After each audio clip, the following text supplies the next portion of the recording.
kita harus peduli kepada orang-orang yang fakir. Maka saya bilang, bagaimana caranya kita peduli? Caranya kalian harus menjadi para pejabat negara. Itu baru kalian bisa peduli. Nggak usah, kalau gitu saya harus bantu. Bantunya gimana? Kamu harus punya kebijakan. Kamu harus punya power. Kamu harus punya kekuasaan. Dengan itu, kamu bisa membantu orang-orang fakir dan orang miskin. Maka di otak kalian nginjak Bina Insan Mulia, berarti visi kalian harus menjadi penguasa. Dengan kekuasaan yang kalian miliki, kalian bisa menyelamatkan fakir dan miskin. Contoh sederhana, kalian jadi bupati, cukup bilang begini, tolong ngobrol dengan DPRD, tolong siapin anggaran 50 miliar khusus untuk beasiswa anak yatim di Kabupaten Cirebon. Selesai itu.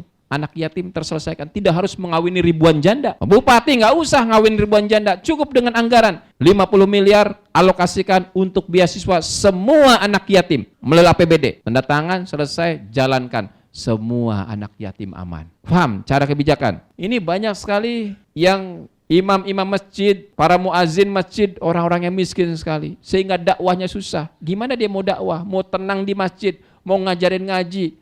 Wong dia dikejar oleh kebutuhan rumah tangga. Oke, gini aja. Bikin kebijakan, anggarin ya 30 miliar. Khusus untuk para imam masjid di Kabupaten Cirebon harus mendapatkan gaji bulanan 2 juta per masjid se-Kabupaten Cirebon. Selesai nggak nak?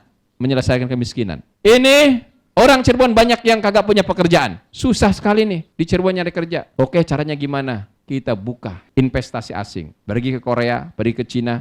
Ayo yang mau buka perusahaan di Cirebon. Ini wilayah RT RW-nya nih. RT RW itu tata ruang. Ini wilayah industri, silahkan kita akan permudah perizinannya. Silahkan buat perusahaan apa saja. Di Indonesia ini problem. Kita punya IKEA, kita punya Indek, kita punya macam-macam. Tapi lihat seluruh barangnya dari luar negeri. Padahal kita bisa buat. Kalau gitu kita panggil perusahaan Korea, kita panggil perusahaan Cina, bikin pabrik di Cirebon. Dipermudah investasinya, dibantu semua prosedurnya. Kemudian kita getok, perusahaannya ada, orang-orang mendapatkan pekerjaan sehingga dia tidak miskin lagi. Kayak paham nih cara membantu orang miskin? Beda cara saya dengan cara orang lain. Bantu fakir miskin, kalau orang fakir miskin kasih duit. Kekecilan itu, duit kalian berapa? Maka otak Bina Insan satu, jadi penguasa. Jadi penguasa, minimal kepala desa. Minimal itu kepala desa. Kenapa? Punya kebijakan.